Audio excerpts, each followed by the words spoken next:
कुछ करते हैं और समाज, बहुत अच्छा लगता है जब आप कुछ करते हैं और समाज आपके उस कार्य की सराहना करता है। और सराहना करते करते कभी ऐसा होता है कि कोई आपका घर चला आता है। इस बार कुछ ऐसा ही घटा मेरे साथ। एक 70 वर्षीय बैंक मैनेजर जो गुरु महाराज जी के भक्त हैं, और बेचारे मेरे घर आए ढूंढते ढांढते, ये अवधूजा कहां रहते हैं। घर पहुंचे, घर पता चला वहां नहीं है साहब, नोएडा में नहीं है, प्रयागराज में है। तो प्रयागराज चले आए और बोले कि आप इस वक्त धरती के किसी भी कोने में होते तो मैं आपसे मिलने जरूर आता। मैंने कहा जी।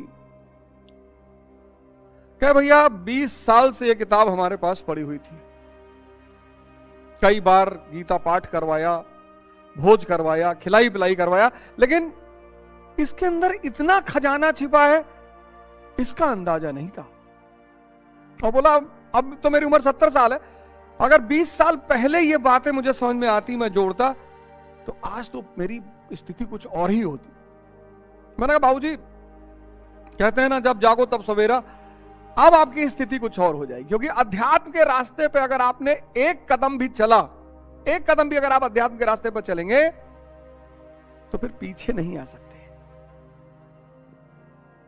यहां बैक का कोई सिद्धांत ही नहीं। अध्यात्म का जो सिद्धांत है वहां पीछे जाने का कोई रास्ता नहीं है। यही तो है, इसका जो कर्म फल है वो मिटता ही नहीं। मान लीजिए आपने इस जन्म में नर्सरी कर लिया, क्लास 1 कर लिया, 2 कर लिया, और 5वें तक, क्लास 5 तक चले गए, तो अगले जन्म में 5th से ही शुरुआत होगी। ये बहुत प्यारी बात है, ये बड़ी जबरदस्त बात है अध्यात्म की। कुछ लोग बोलेंगे भाई इस्लाम तो पुनर्जन्म को नहीं मानता, जो जाग गए हैं। इस्लाम का सिद्धांत इतना बड़ा है, इस्लाम के सिद्धांत को समझना ही एक बहुत बड़ी उपलब्धि है। इस्लाम 8 मार्च को मेरा एक शो आ रहा है इस्लाम पर, 10 मार्च से रोजा रमजान शुरू हो रहे हैं, तो इस्लाम पर पूरा एक शो ही शुरू करने जा रहा हूं।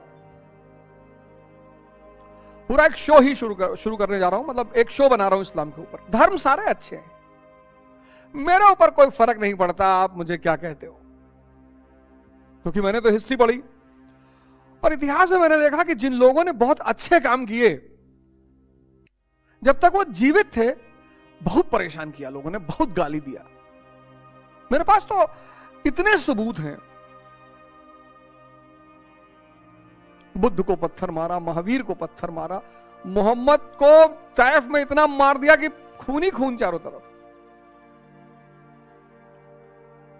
सूफी सरमत की गर्दन काट ली। मैं अहिंसा में विश्वास रखता हूं, लेकिन हिंसा से मेरा बड़ा लगाव है। भगवान कृष्ण मेरे आदर्श हैं। सुदामा को तो पैर धुलेंगे, लेकिन शिशुपाल और पर्दे के पीछे तुम क्या कहते हो। इसीलिए तो एनिमल वर्ल्ड में जानवरों की बोली भी सम्मान और अपमान से जुड़ी हुई है। शेर दिन में एक बार कहीं दहाड़ता है, और कुत्ते का काम ही है भौंकना। और अगर आपने उसका जवाब दिया तो आप कम्युनिटी के हो गए। ये सब इसलिए मैं अपने कई सारे मित्रों से जो बहुत भयभीत रहते हैं सोशल मीडिया से, कि भैया हम सोशल मीडिया पे नहीं, आप भयभीत होने की कोई जरूरत ही नहीं। आप जमकर वीडियो बनाइए, साइंस पे बनाइए, धर्म पे बनाइए, रिलीजन पे बनाइए, म्यूजिक पे बनाइए, डांस करिए। बहुत सारी बहनों को मैं देखता हूं डांस करती हैं, नीचे बहुत सारे लोग गाली लिखते हैं, कोई दिक्कत नहीं, आप एकदम डांस करिए, कोई मतलब नहीं। थोड़ा सा अगर आप उसमें एक मर्यादा रखें तो और अच्छी बात है, बाकी आपकी मर्जी, आप चाहे जो करें। वैराग्य रथ जो है, वो जो रथ है, इंसान रूपी रथ है, उसमें वैराग्य ध्वजा है। पिछली बार हमने चर्चा किया। और वैराग्य मतलब विषयों का त्याग, बहुत बड़ी चीज है। अब मैंने देखा इस बात को कि बहुत सारे लोग त्याग शब्द को समझ ही नहीं पाते। और त्याग तपस्या से जुड़ा हुआ है, त्याग तपस्या से जुड़ा हुआ है। जैसे बहुत सारे लोग हमारे भाई बंधे, हम ही बहुत दिन तक नहीं समझ पाए, त्याग तपस्या से जुड़ा हुआ है। विषयों का त्याग। अब क्या हुआ कि भाई अध्यात्म में बहुत सारे लोग कहते हैं कि आपने आज साधना शुरू की, आप सब कुछ आज त्याग कर दीजिए। वो नए आदमी के लिए आसान नहीं होता।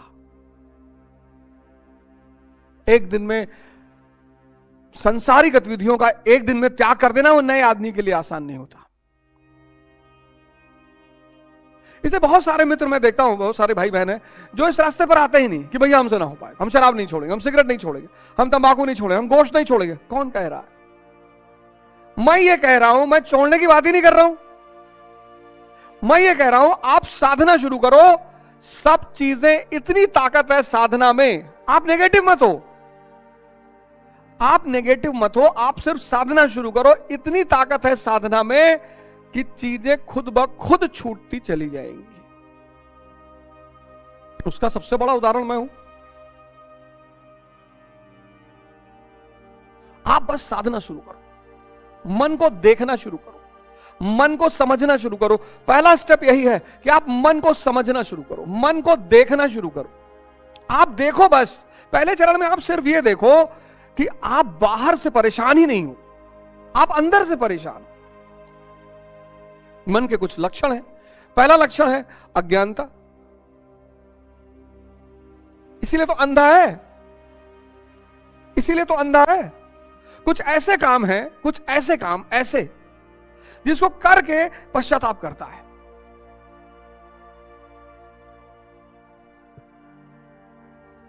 और रिपीटेडली करता है। अब तो सामाजिक मान्यता भी बहुत सारे चीजों को मिल रही है कि भाई सामाजिक मान्यता मिल रही है कि आप करो। एक बात याद रखना, पसीना बहाने की चीज है, खून बहाने की चीज नहीं है, वीर बहाने की चीज नहीं है, नहीं है। मैं जानता हूं पश्चिम मानवतावाद के प्रभाव में इंसान की खुशी पर सबसे ज्यादा ध्यान देता है, ह्यूमनिज्म। लेकिन पूरा दूसरों की वो चीज वर्ण करो जो वाकई में अच्छी हो। सब चीज दूसरों से मत लो। जैसे पश्चिम से हम क्या ले सकते हैं? आइंस्टीन को ले सकते हैं, स्टीफन हॉकिंस को ले सकते हैं, ये सब हम पश्चिम से ले सकते हैं। हम सिगमंड फ्रॉइड को पढ़ लें, लेने की क्या जरूरत है? साइकोलॉजी कहती है मन को पढ़ो, गीता कहती है मन को जीतो, भगवान बनो। तो साइकोलॉजी पढ़ना बुरा नहीं है, बहुत अच्छा है, बड़ा अच्छा होता है। और मन को कैसे समझ पाओगे जब वो हर सेकंड बदलता है? हालांकि साइकोलॉजी ऐसा सब्जेक्ट बड़ा प्यारा सब्जेक्ट है, बड़ा फायदा भी करता है, बड़े सारे इलाजों को भी करता है, लेकिन पश्चिम मन के मामले में श्रेष्ठ है। वीर बहाने की चीज नहीं है, खून बहाने की चीज नहीं है। शरीर से अगर कुछ भी बहाने का मन करता है, पसीना बहाओ। अज्ञानता, यह मन का सबसे बड़ा लक्षण है। दूसरा, आदत।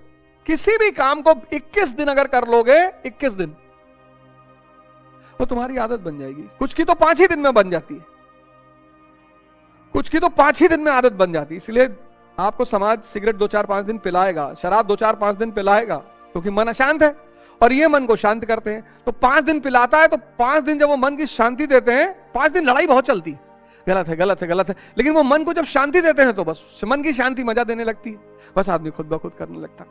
तीसरी है आवेग। ये मन का बहुत खतरनाक वाला लक्षण है। जल्दी जल्दी जल्दी जल्दी, क्यूरियोसिटी, उत्तेजना, सॉरी, जल्दी बस भर लो। रसगुल्ला उठाए मुंह में डाले, अंदर 10 रसगुल्ला खा गए, पेट भर गया, मन नहीं भरा। किसको भरना है? मन को। आवेग जो है मन को भूखा रखता है, और यहीं से पैदा होती है हवस, लस्ट, तृष्णा। जो भी करो, प्रेम करो, पढ़ाई करो, युद्ध करो, पूजा करो, एकदम शांत, पर करो ही मत। सब चीजों का, पूजा का रस मन को चाहिए, प्रेम का रस मन को चाहिए, भोजन का रस मन को चाहिए, रस जो है रस वो मन को चाहिए, रस। और जब ये रस मन को नहीं मिलता, मन आपका मित्र भी हो सकता है। पिछले वाले में जो डायबिटीज की मैंने चर्चा की उसमें बताया हवस कैसे पैदा होती है। हवस पैदा होती है आवेग से। आज के मानव को देखो, कहीं प्रेम से कुछ कर ही नहीं रहा है, जल्दी में है, बहुत जल्दी में। और धैर्य के बिना कुछ भी, किसी भी चीज का रस नहीं मिलेगा। इसलिए पहले हमारे बुजुर्ग कहते थे भैया ध्यान से खाओ, भैया क्या खड़े होके खा रहे हो। पहले खड़े होके कोई खाता था तो घर वाले नाराज होते थे। अब तो माँ बाप खुद ही कहते बेटा जल्दी जल्दी खाओ, भागो जल्दी जल्दी खाओ, जल्दी जल्दी, ये फोल्ड कर लो, निकलो भागो, चलो रास्ते में गाड़ी चलाते वक्त खा लेना। और असंतुष्टि, ये मन के 4 पिलर हैं।